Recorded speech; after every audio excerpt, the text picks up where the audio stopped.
안녕하세요. 로드테스트 김기범 편집장입니다.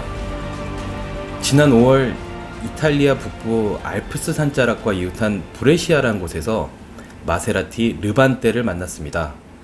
마세라티 브랜드 최초의 SUV입니다. 밀라노에서 동쪽으로 84km 정도 떨어진 곳인데요. 과거 이 지역을 지배했던 켈트족 언어로 높은 곳이라는 뜻이라고 합니다. 브레시아는 이탈리아의 대표적 자동차 경주인 밀레밀리아의 출발 도시이기도 합니다. 해마다 브레시아를 시작으로 로마와 피렌체 등을 4일 동안 달려서 되돌아오는 경주입니다. 밀레밀리아는 이탈리아어로 1000마일을 뜻합니다.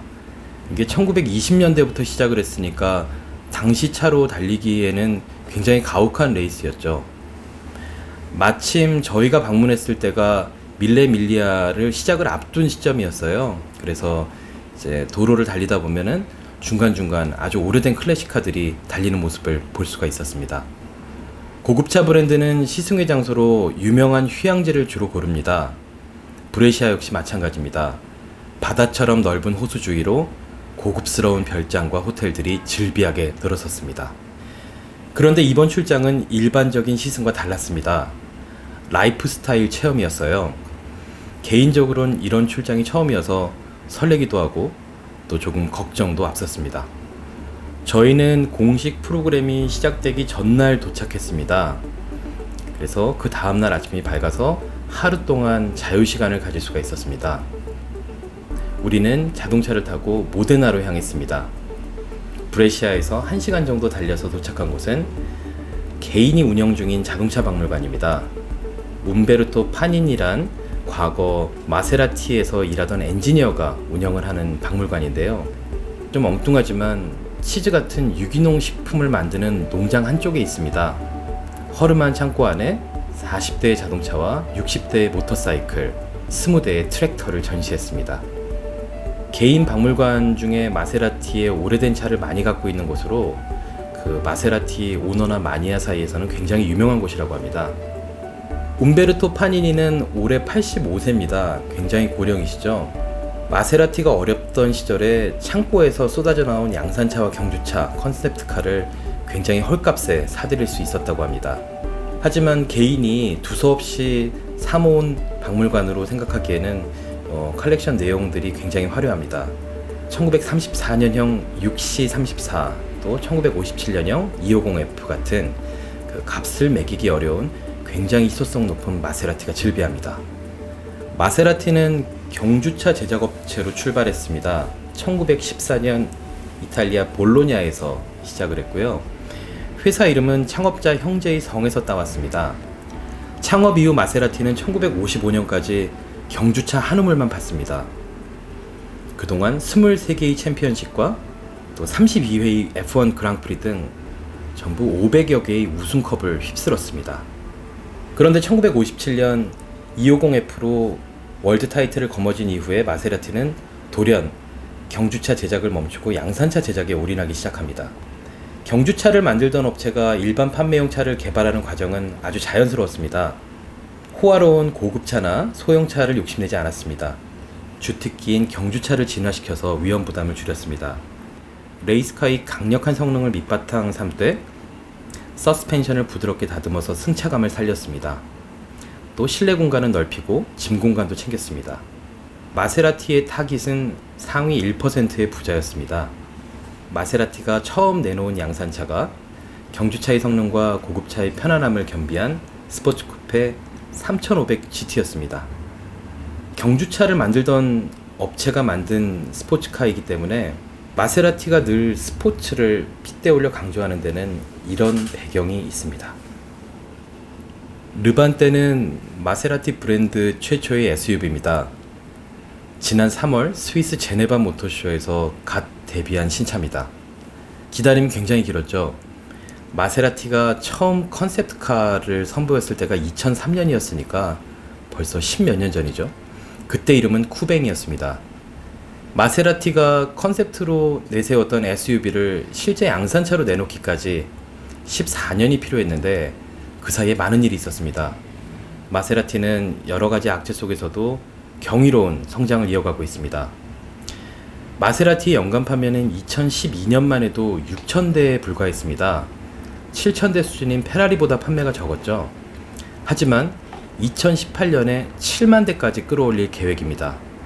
르반떼는 마세라티의 이런 원대한 꿈을 이루는데 가장 핵심적인 역할을 할 주역입니다.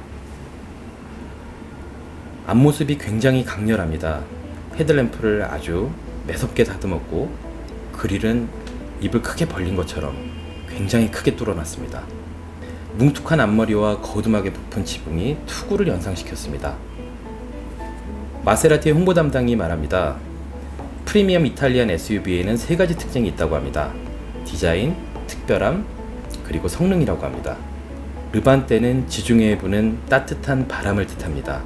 마세라티 홍보 담당은 이 바람은 온화하다가도 종종 사나워지는데 르반떼의 성격이 딱 그렇다고 설명합니다. 마세라티는 기블리 플랫폼을 기반으로 르반떼를 개발했습니다. 하지만 거의 새롭다고 합니다. 일반 도로뿐 아니라 험로어 주행까지 전부 소화를 해야 되기 때문이죠. 이날 마세라티는 디자인을 설명할 때 비율을 거듭 강조했습니다. 예전 경주차 사진을 띄워놓고 보닛을 최대한 길게 뽑았고 또 사람들이 탑승할 공간은 최대한 뒤쪽으로 밀어냈다고 강조했죠. 얼마 전에 제규어가 F페이스의 비율을 묘사한 설명과 비슷해서 굉장히 흥미로웠습니다. 개인적으로는 르반떼의 디자인이 앞뒤 분위기가 좀 맞지 않는다는 생각을 했습니다. 앞모습은 굉장히 포악한 분위기인데 뒷모습은 밍숭맹숭합니다. 디자이너의 얘기를 들어보니까 이유가 있었습니다. 이렇게 덩치가 큰 SUV로 효율을 높일 때 가장 큰 걸림돌이 공기저항입니다. 속도에 비해서 저항이 제곱으로 늘어나기 때문이죠. 르반떼는 공기저항 계수를 0.31까지 낮췄다고 합니다. 현존하는 SUV 가운데 가장 낮습니다. 꽁무니 디자인에 힘을 빼고 동글동글 다듬은 데는 이런 이유가 있었습니다. 마세라티 르반떼는 차체의 주요 부위를 알루미늄으로 짜서 무게를 줄였습니다. 또 앞뒤 무게 배분은 50대 50으로 맞췄습니다. 마세라티 주장에 따르면 르반떼의 무게중심은 이 세상의 어떤 SUV보다 낮다고 합니다. 경주차 제작으로 잔뼈 굵은 브랜드다운 접근 방식이죠. 아울러 뼈대를 나눈 기블리보다 차체 강성은 오히려 20% 더 높였습니다. 험로 주행을 감안한 배려입니다. 현재 르반떼의 엔진은 전부 4가지입니다. 전부 V6 3.0L입니다. 가솔린과 디젤이 각각 2가지씩인데요. V6 3.0 가솔린 트윈터보 직분사 엔진은 430마력과 350마력 2가지 출력으로 나옵니다. 430마력 버전의 경우에는 동급에서 출력과 토크가 최고 수준이라고 합니다. 이 엔진을 얹은 르반떼는 정지 상태에서 시속 100km까지 가속을 5.2초에 마칩니다. 최고 속도는 시속 264km고요. 가솔린 엔진은 페라리가 설계하고 만듭니다. 마세라티가 페라리의 심장을 누누이 강조하는 이유입니다. 이 엔진은 휘발유를 200바의 고압으로 압축해서 분사합니다. 또 최대 토크를 2000rpm 이하에서 뿜죠. 기블리 역시 이 엔진을 얻는데 르반떼에 얹으면서 출력을 20마력 더 높였습니다.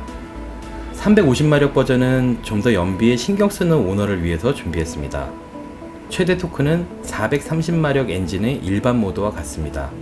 최대 토크를 뿜는 구간은 1750rpm에서 4750rpm으로 약간 빠듯합니다. 350마력짜리 르반떼 역시 빠릅니다. 소위 제로백이라고 하죠. 6초 만에 마치고요. 최고 속도는 시속 251km입니다. 흥미로운 게 독일 프리미엄 자동차 브랜드들이 자율적으로 지키고 있는 최고속도 상한선인 시속 250km를 살짝 넘겼죠.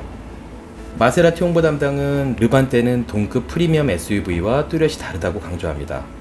그 근거로 기본 장비를 들었는데요. 르반떼는 전 모델에 스카이훅 기술로 완성한 에어 서스펜션과 또 마세라티 고유의 4륜구동 시스템인 Q4가 기본입니다. 그 밖에 르반떼는 마세라티 특유의 개인화 프로그램을 통해서 세상에 하나뿐인 나만의 르반떼로 꾸밀 수가 있습니다. 소비자들이 마세라티라면은 당연히 굉장히 고급스러운 실내를 기대를 하겠죠. 르반떼에서 역시 마세라티의 오랜 파트너 에르메네질도 제냐가 나섰습니다. 르반떼는 옵션으로 시트의 가운데 부분, 몸 닿는 부위에 제냐의 실크 원단을 씌울 수가 있습니다. 제냐의 홍보 담당은 누에고치까지 들고 나와서 실크의 장점을 설명했습니다. 그는 실크는 최고의 천연 소재라고 강조를 합니다. 100km 길이의 실크 무게가 고작 1km 밖에 안 된다고 합니다. 아울러 별도의 화학 처리를 하지 않아도 불에 견디는 능력이 뛰어나다고 합니다. 다음날 아침이 밝았습니다. 새벽부터 호텔 주위에서 심상치 않은 배기음이 들리기 시작합니다. 호텔 주차장에서 르반떼 운전석에 앉았습니다. 실내는 예상대로 굉장히 화려합니다. 고급스럽습니다. 이날 저에게 배정된 르반떼는 V6 3.0L 디젤 터보 엔진을 얻고 275마력을 냅니다.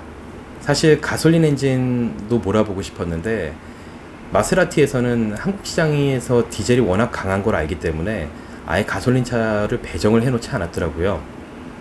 이 디젤 엔진은 기블리와 꽈트로포르테에도 얹습니다. 이탈리아의 VM 모토리라는 회사가 공급을 합니다. 최대 토크의 90%를 2000rpm 이하에서 뿜고요. 그래서 가속 페달에 발만 살짝 대도 힘이 용서슴칩니다. 시속 100km 가속은 6.9초에 마치고 최고 속도는 시속 230km입니다. 르반떼는 밸런스가 굉장히 좋다는 느낌을 받았습니다.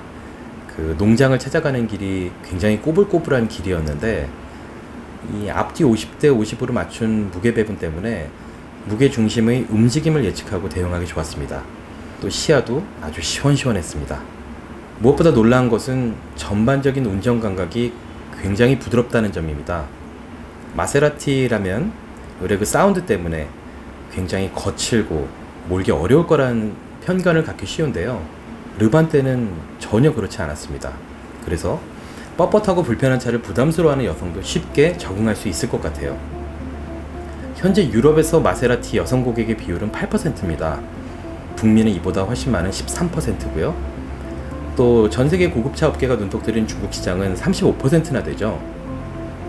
마세라티는 르반떼로 여성 고객의 비율을 늘릴 계획입니다. 매끈한 디자인, 또 제냐 원단을 씌운 시트, 편안한 승차감, 부드러운 스티어링 모두 궁극에는 여성의 마음을 사로잡기 위한 미끼라고 할 수가 있습니다. 물론 강렬한 가속감과 자극적인 사운드 같은 마세라티 고유의 특징도 빠짐없이 챙겼죠. 마세라티는 이번 행사에 미슐랭 3스타 레스토랑 오스테리아 프란체스카나를 운영 중인 마시모 보투라를 초청했습니다. 그리고 그에게 저녁 요리를 맡겼습니다. 우리가 그냥 얻어먹는 건 아니었습니다. 이날 하루 종일 브레시아의 시장과 농장을 돌면서 식재료를 구해와야 했습니다. 이때 타고 다닐 이동수단이 바로 르반떼였습니다. 지금 저희가 이제 식재료를 샀어요. 보여드릴게요. 안 보이는구나. 저 안에 콩도 있고요. 콩도 있고 안에 피망, 엄청 큰 피망. 그리고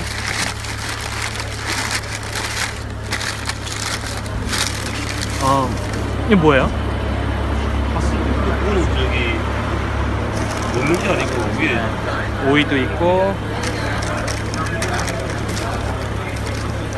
네, 이런 걸 샀어요. 그래서 어떤 요리가 나올지 기대가 됩니다. 마시모 보투라 셰프는 세계 10대 셰프라고들 합니다. 물론 10대 셰프를 뽑는 기준은 여러 가지가 있겠지만 저명한 매체에서 그 선정을 하는 10대 셰프를 뽑을 때 꼭 그 안에 이름이 들어간다고 합니다. 우리가 사온 재료는 뭐 대단한 게 아니었습니다. 뭐 오이, 오렌지, 피망, 렌틸콩 같은 재료였고요. 그래서 과연 이런 평범한 재료로 어떤 요리가 나올지 굉장히 궁금했습니다. 마시모 보투라 셰프는 이날 요리하기에 앞서서 자기가 요리에 대해 갖고 있는 철학을 우리에게 소개했습니다. 그는 원래 재료 고유의 풍미를 최대한 살려서 요리를 하는 데 집중을 한다고 합니다. 그리고 이제 그의 음식이 하나씩 나오기 시작했습니다. 이 저녁 식사 메뉴의 테마가 르반떼입니다.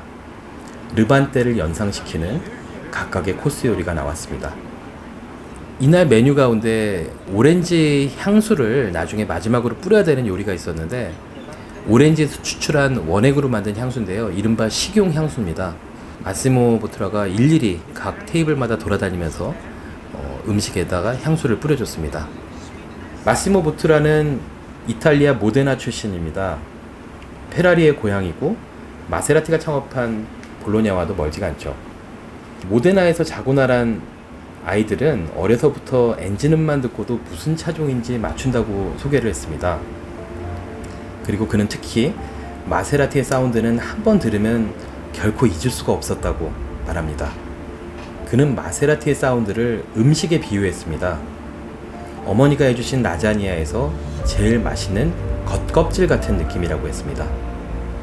이 말을 마치고 그는 라자니아의 껍질만 오롯이 접시에 담아냈습니다. 그 아삭한 식감이 왠지 르반떼 모는 느낌과 비슷했습니다.